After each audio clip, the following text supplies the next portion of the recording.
Getting into the band. Ang kamay doon.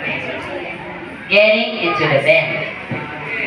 Before I got into the band, I eagerly followed the musicians around or watched them practice in the town hall or outdoors.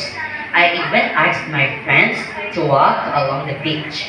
We banged bottles and we shook plastic bottles with sand in them or Coca-Cola cans filled with pebbles. We made noises loudly. Little by little, they all got tired of following me around. I knew it was time to try out the real deal. I did a few auditions. The first time was a disaster. I couldn't get my breath and I started to cry. I just wanted to run home, but the leader was very understanding. He fixed an appointment for the following week.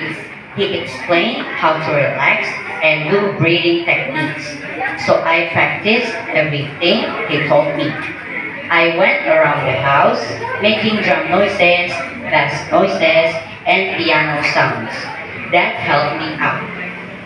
The next time, I had prepared everything, but I did not play well enough because I was still nervous, but not as much as the first one.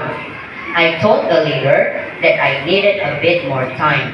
The third time was a completely different story. I enjoyed it. Then, one Saturday morning, I played in front of the whole band, and they clapped. The leader said, "Let's welcome Peter to the band. He deserves his place." I was just so happy, and I was very proud of myself. They gave me the band's uniform. Okay,